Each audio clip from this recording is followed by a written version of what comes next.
Hi everyone. In this demo, we're going to be going over PSDs, and that would be saving it from one program to another or vice versa. This will give us the opportunity to take what we've did in one program and make some corrections or changes or adjustments or additions in another program that we may not be able to do in our original program. Now, this is a great opportunity to allow for creativity that many different programs are known for. But the problem is sometimes we can't save the PSD accurately enough or even large enough, more importantly, that can go from one program to another. That we want to be able to take what we did from one program and take all that information and files and layers into another one. Now, if you work with just one layer when you're painting, or you work rather small for whatever reasons you're painting for, then this may not even apply. You might be fine and you could easily save one layer, even fairly big, as a PSD. But for me, I like to work large, and this is why I have these two paintings behind me. This one is a barn owl, traditional watercolor. It's on a full sheet of 30 by 40 illustration board. And this one is a snowy owl. It's an acrylic. It's on a 36 by 48 piece of gessoed masonite. So when I like to work large, not only in size, but then if I even work a little bit smaller digitally, which is maybe even up to a 16 by 20, somewhere around there. But if it has a lot of layers, I want to take advantage when I paint detailed, that I want to be able to use transparent lock, other options that I can have, plus have a chance to experiment, that if I'm not going to use all those options, in my opinion, then I'll just do it traditionally. But with all the different options digital offers, then I want to take advantage of that. So meaning that I want to save all of my layers as is and try and export it into another program. Now, I don't use Photoshop anymore, so I can't comment on the plugin that transfers the image to Photoshop. I use Affinity, and Affinity is, in my opinion, good enough for me now. And what is going to happen is you'll find out that when I save as a PSD and export it in Affinity, it actually is the smallest file of all the three programs we're going to use. So with all that in mind, let's take a look and see how these stats line up and what we could do as some workarounds to save our PSDs and be able to transfer them from one program to another. Okay, let's take a look and see how this got started. Here's the original painting here, and this is the gray blue heron. And I did this for an online demonstration for the Adobe Photography Club out of California. And I went ahead and finished it. And this one is a 12 by 8 at 300 DPI. Now, full disclaimer, I started this painting with a Wacom 22-inch HD monitor. And then through the painting, I went ahead and purchased a Wacom 24-inch Pro 4K. No comparison whatsoever. This monitor, I love it. It shows me the detail I always wanted to see, especially if I'm working larger and I want to enlarge the painting and be able to just bring out more small, subtle areas. It will hold the detail I want so I can see what I'm doing. Now, this particular painting here has 30 different layers, and they're not grouped or anything. But now keep in mind, when I save this as a PSD, some certain things that are exclusive to one program or another may not be saved in that PSD. Like if I have a transparent lock on some of these layers, that's not going to go through to any other program. And also, just for sake of viewing, I have this set at 62%. On my particular monitor, 62% is quite literally print size. So in other words, from here to here is literally 12 inches. So I am viewing this on my monitor at this time at print size, and that's very important to me because I want to be able to see the thickness of my lines. If I go too big and start working too tight, too small, those patterns, whether they be line changes of shapes or what have you, might just about completely disappear once I take it down to print size. So I have to be really careful as to what I want to be able to see at print size. Now this particular painting, again, I tried to change it into an 18 by 12 before I sent it to another program, and that's when I started running into problems. And I'll show you what I mean right now. Okay, let's go to this folder here, and here's all the samples I have lined up for you, and I have them labeled and named for specific reasons. Now this one right here is the actual original we just viewed.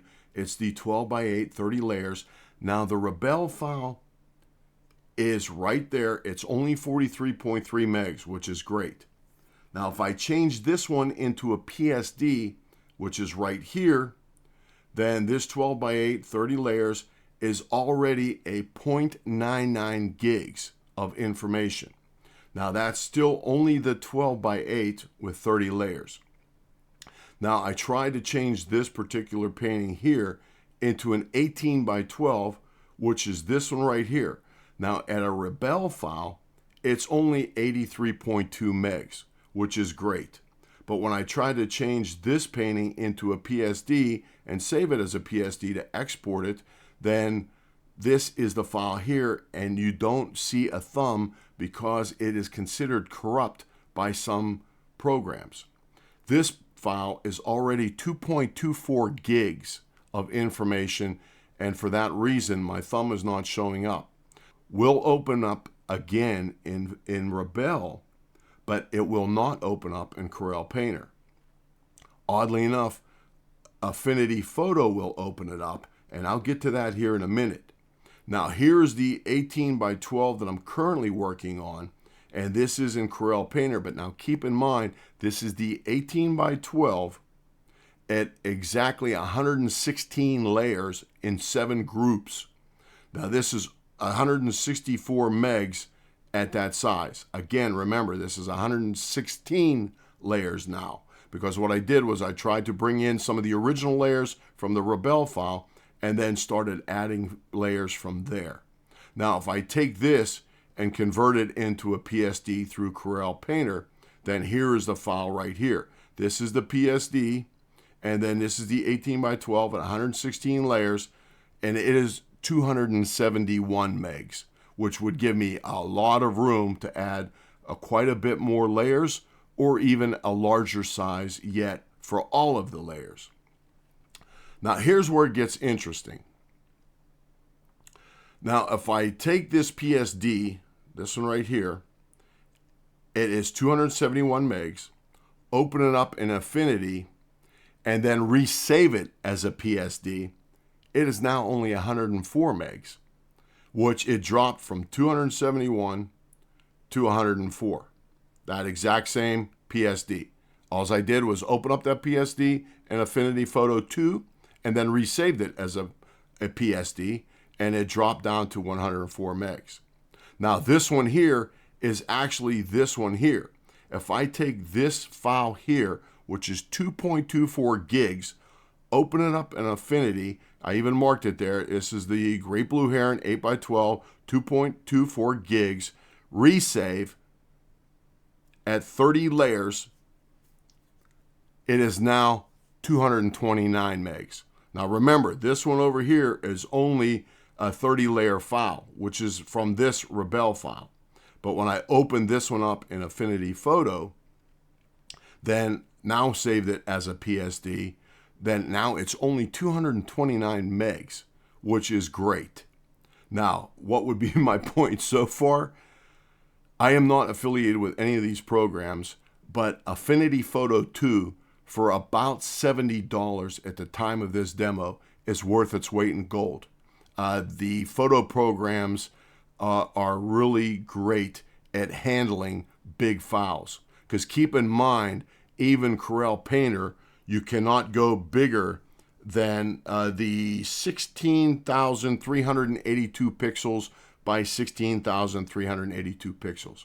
And we will get into that in a little bit, only because I have some paintings and photos that are much bigger than that, but what I have to do is resize the photos down to that size just so I can import it into Corel Painter. Okay, now let's take a look back and see some other examples of how these files work when they're viewed as a PSD. Okay, let's take a look at this 18 by 12 with 116 layers. I'll just show that and verify to you. That is right here. And I got rid of all the tool panels. I'm going to bring them back, but what I want to do is show you just the detail amount with the 24-inch Pro 4K monitor, and then also just working with my particular feather pattern brushes and Corel Painter.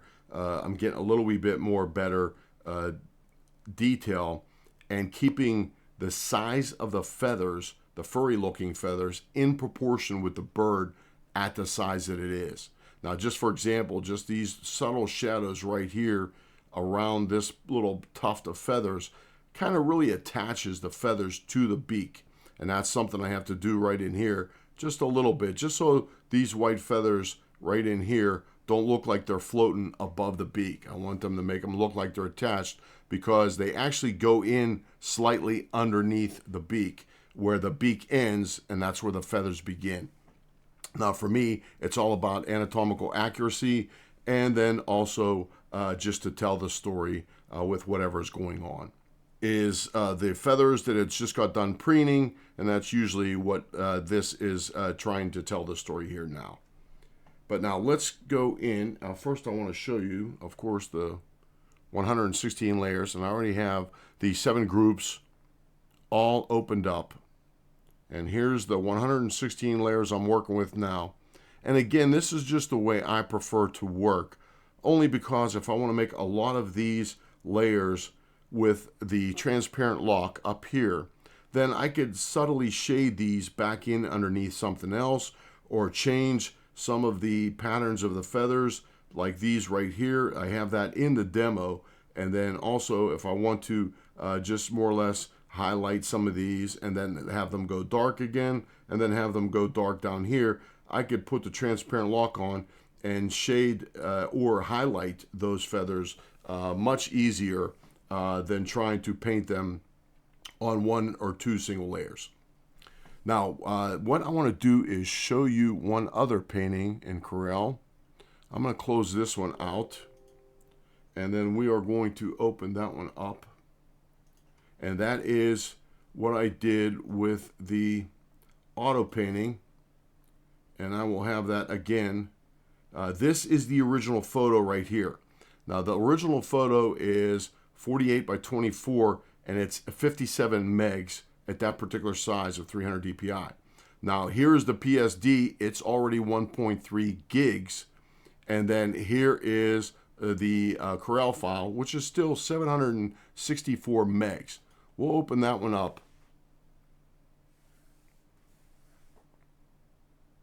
And I'll do this in real time just to let it go.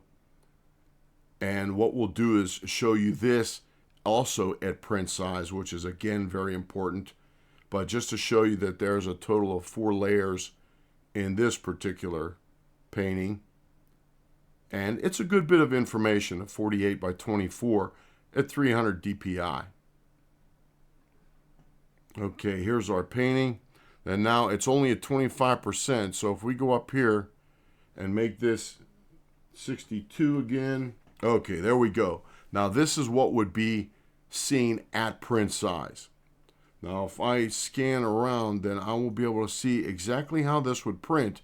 And if it's too loose, too tight, too detailed, I did this again as just an auto painting demo, which it does a pretty good job on that. But that's only due to the size of brushes, and how I do things will depend on how this painting ends up. But with that in mind, I could then still see how this would print out at print size. Because keep in mind, if I shrink this down to fit on screen, it looks a lot more detailed than it really is. Everything will tighten up when you see a bigger piece much smaller, and it's going to look more detailed than it really is. So if I want to really see how abstract-y, I think that's the term, it is, then I would want to view it at print size. Okay, this is again just to fit on screen, but let's close this one out, and we're going to try and open up that PSD file that we created, and that is right here. And here it is right here. Now, being that the thumb is not showing up, if I go to double click on this one, I get the file is not an Adobe Photoshop file format. Now, I'll hit OK. But then if I open up Rebelle, I will close this one out and or just open up that file, and we're going to wait in real time. And here it is again right here. This is the 2.24 gig. If I double click on that one, now we're just going to hang tight and wait.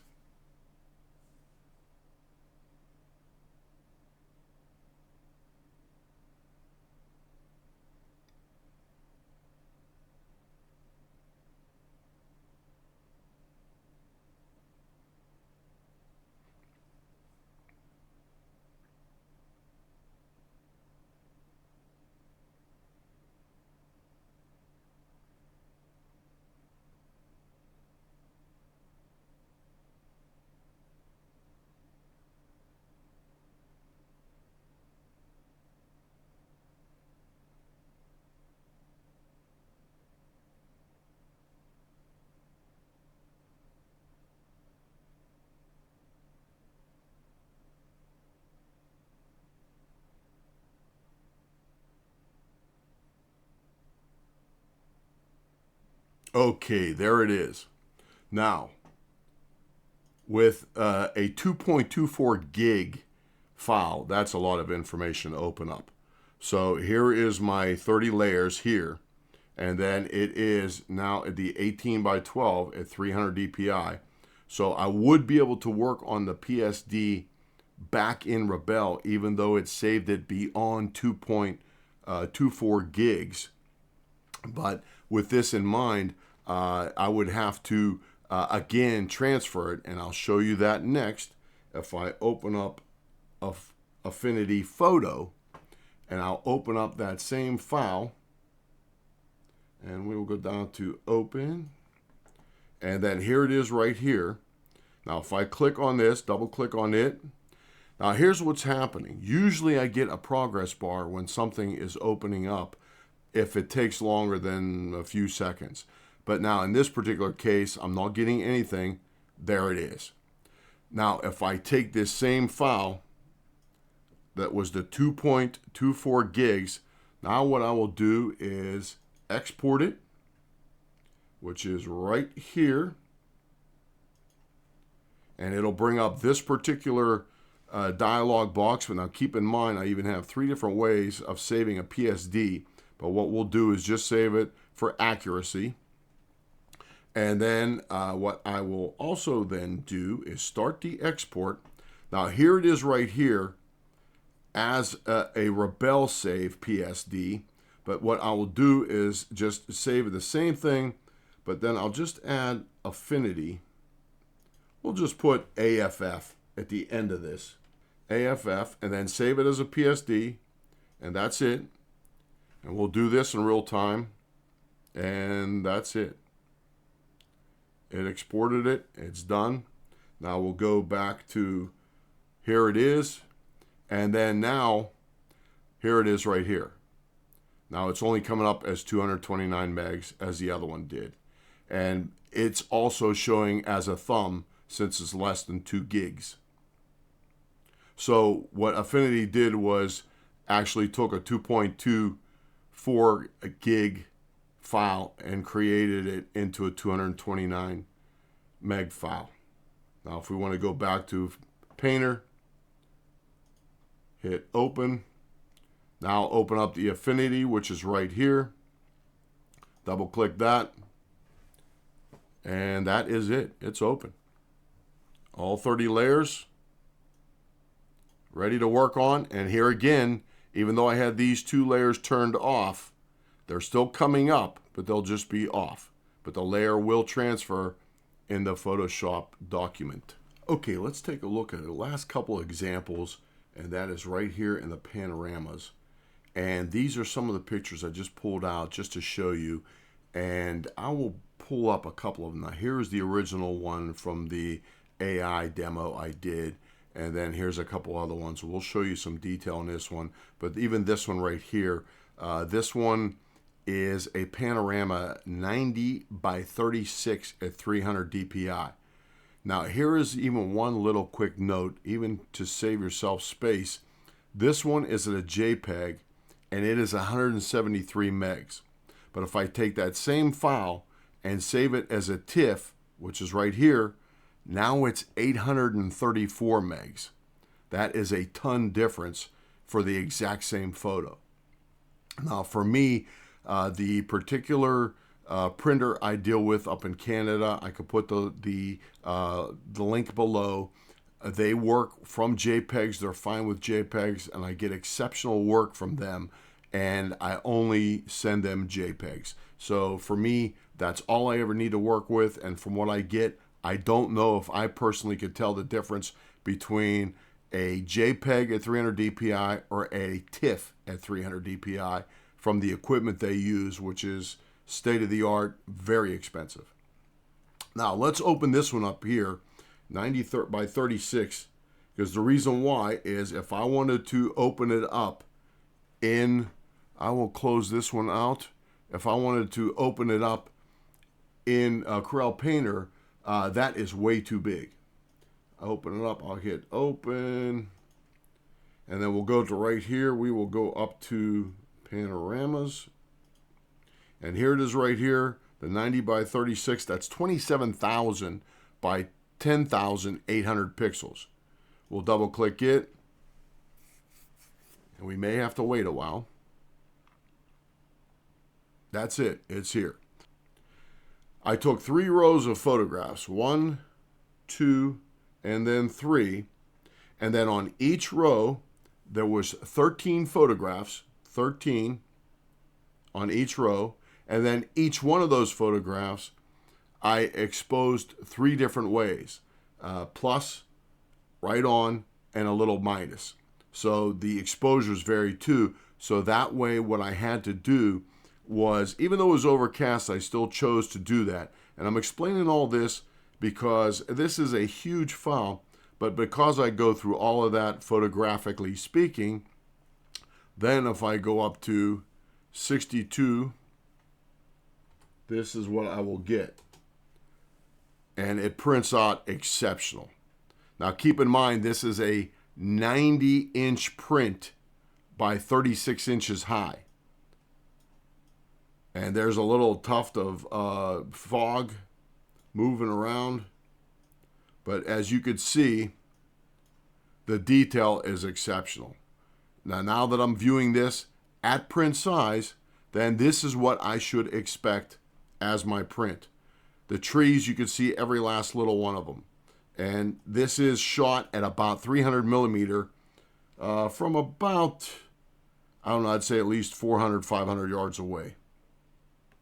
I'll take that down, but then now that I have it, you can see it's 27,000 pixels right here on the scale. But then now what I would be able to do is shrink this down to make the 16,382 pixels that would allow me in Corel Painter.